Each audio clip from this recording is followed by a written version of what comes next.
Welcome to Ag Matters, covering the positive agriculture stories from across Alaska.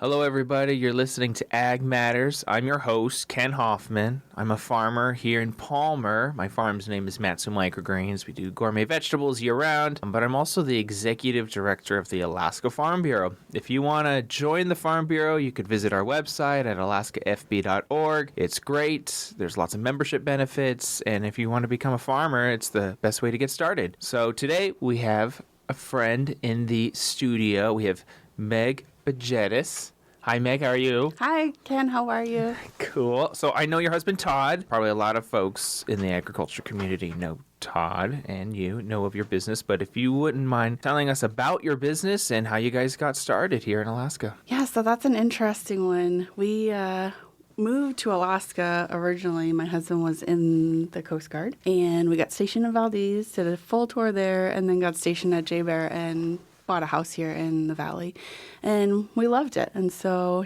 it was getting close to the time we were gonna retire, and Todd decided he wanted some reindeer for his retirement gift, and just decided to buy some panels and get ready and everything. We had a friend who carries products like that, and he brought them up and had extras and sold them, and people loved them and asked for more. And so it just developed, and we never expected it, but it was obviously something missing here in the community that people were really hungry for. So Exciting. So Alaska Farm Supply started from a couple of reindeer. yeah. Okay. So what year did you guys start the business officially? I think it was officially 2018.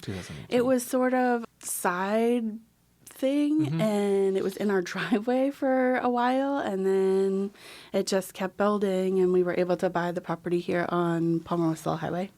Okay, and then what year did you guys move to that property? I think Same year? No, I think we've been there, I think it's been 5 years. 5 years. Yep. Okay, sounds good. So now tell us about the business today. How much has it grown? Oh my gosh, we just can't even keep up. It's just so exciting, and we love seeing the people that walk through our door all the time, just like finding us and being so excited about it and happy to find a place that they can come and talk and work things out and figure out what they need. Okay, cool. Well, let's start off with the reindeer. So why did Todd want reindeer so badly? And then how did he get these reindeer? Did he go to pet zoo? Because he's Todd.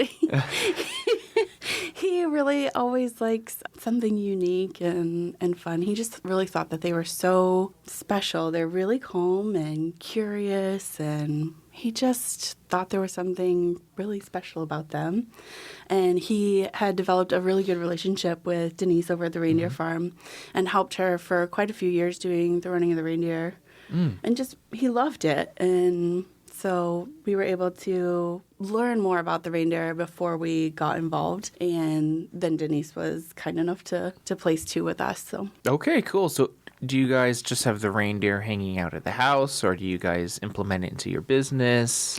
So they are pets. They live at our house, but in the holiday season, we do shows with them. In fact, they're getting really booked up for this year, starting Friday after Thanksgiving. So Okay, what kind of shows are you guys doing? most of them are like the Christmas tree lighting in Anchorage or holiday shows. Sometimes we do some education at schools, but our girls really are pretty well at posing, so we can kind of position families and then turn them to be right next to them and get some great holiday photos. That's great.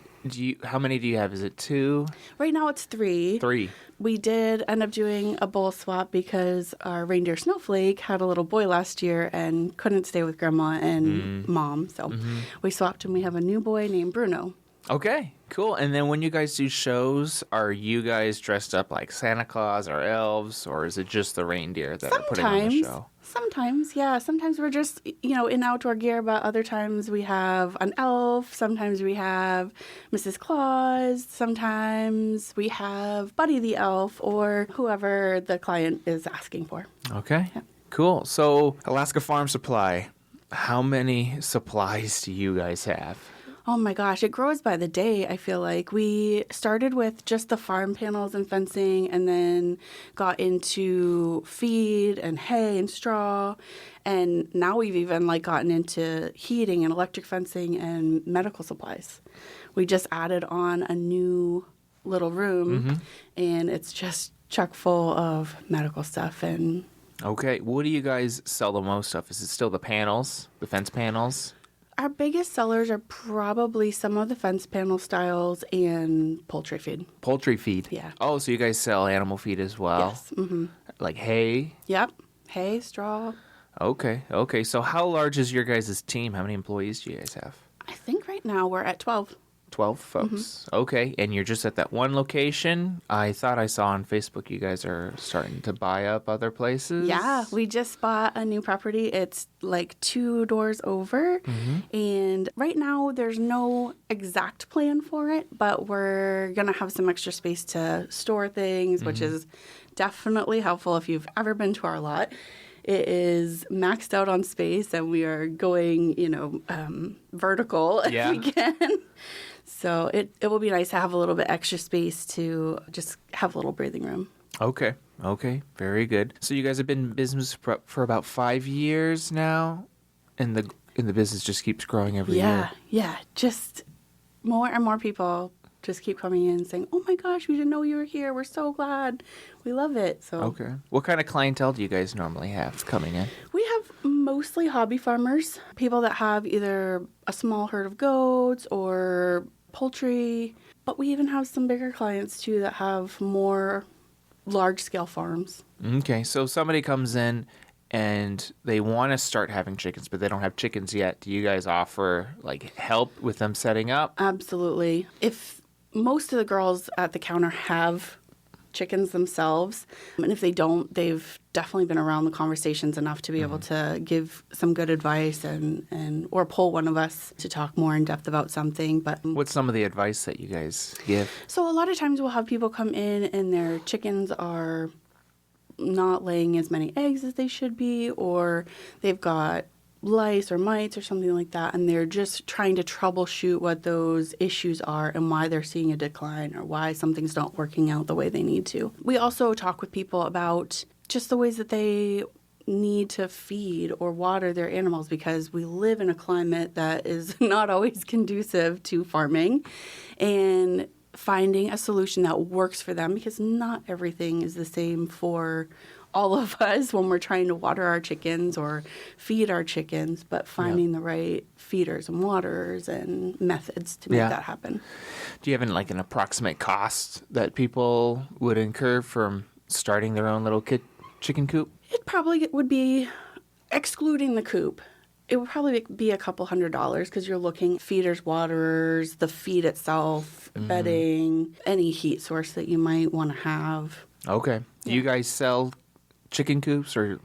We don't right now. We've had Arctic Chicken Coops build us a brooder, and they've actually built one of our own personal chicken coops, and they do a nice job. So. Or you guys just market theirs? Yep. Okay. Very good. Very good. Is there anything else about the business that people should know about? We are trying to make sure that it's super accessible for people. We really love this community, and I think some people get discouraged because others make it feel so difficult. And really, I think everyone could be able to do this if they wanted to. And it's really just nice for them to be able to come in, talk to us, talk to a real person who's doing it themselves, and be able to get workable ideas. Yeah. Do you guys service everybody across the state? Do you guys ship, or is it just folks that come to your place in Matsu? We are trying to help everybody in Alaska. We've had customers out on Little Diomede Island. We've had people on Adak. We've had, customers all over that we can deliver to or ship to even. And we've gotten lots of positive feedback on that to be able to make it accessible for anybody here. Okay, very good. And you guys just bought property down south in Soldotna as well? Are you guys going to open a new store down there? That is Undecided. Right now, I think we'd really love to partner with some other feed stores. We have with Wicked Willow up in Willow. They have a petting zoo as well as a little feed store for people that might not be able to make it all the way down here. And just being able to do that and offer wholesale and getting that broadened through the state would be awesome. Okay. Wow. So what's the process for a customer to buy with you guys? Do they just show up, or do they have to place an order over the phone or online? Could you talk us through that? Yeah, they can just show up at our location here in Palmer, or they can give us a call if they live further out and they want to place an invoice and have it all ready to go. They can give us a call. We can make that up. They can see it through their email and add or change anything that they'd like to, and then they can schedule somebody else to pick it up for them, or they can come pick it up themselves. Okay. Yeah. All right. So how can people, follow what you guys are doing? We have a TikTok account, and we also have Instagram and Facebook. Facebook is our predominant outlet, and we do a lot more on there. But yeah, they can always find updates, sales, things like that on our Facebook page. Okay. And then what if somebody wants to work for you guys and join your team? They should definitely come in and talk with us, or send us their resume at alaskafarmsupply@gmail.com. And we can always store it. We're not specifically looking for anybody just right now, but it's coming for sure. And we can just kind of put it to the side and find it when we need it. Cool. All right. Is there anything awesome you want to share with our listeners? Anything that you haven't talked about yet? Well, I want to say thank you to our community here. Our agricultural community is amazing. We have spent a lot of time working with 4-H and FFA and just our different farmers that come in, and they're amazing. Like, they are the kindest people, and I've even had customers in the store, and people have come in to ask questions about something, and we'll be kind of going through it and tossing around different ideas, and somebody will come in and say, oh, I had that same problem last year, and this is how I dealt with it. And the other person is like, gets connected, and they find an agricultural friend that is like able to deal with some of the same things that they have. And I think that's really like unique and amazing about just our local agricultural community. Yeah. Everybody's really willing to. What's some advice you have for like new homesteaders to like get plugged into that community? 4-H and FFA is wonderful here, and if you have kids that are interested in pursuing that, that's definitely a great door. And then just also coming into your local feed store and getting plugged in with them, talking to other people. Facebook and other social media outlets are really great because there's always communities there local where you can find someone else that's willing to chat about things. So I think there's quite a few different avenues that you could take here that really would open a lot of doors. Cool. Wow. Well, thank you, Meg, for coming in today. Thanks so much for having me. I'm super excited to see how your guys' business grows. It just keeps growing. Yeah, it definitely was a need here, obviously. People are just very drawn to us and excited about it and wanting to, come and spend more time with us. It's really great. That's awesome. Well, thank you so much for coming in today. Yeah, thank you so much. And thank you, everybody, for listening to Ag Matters. I'm Ken. I'll talk to you guys later. Bye. You've been listening to Ag Matters, covering positive agriculture stories from across Alaska on Big Cabbage Radio. Ag Matters is a production of Radio Free Palmer, recorded at our studios in Palmer, Alaska. For more information about this program, email manager@radiofreepalmer.org.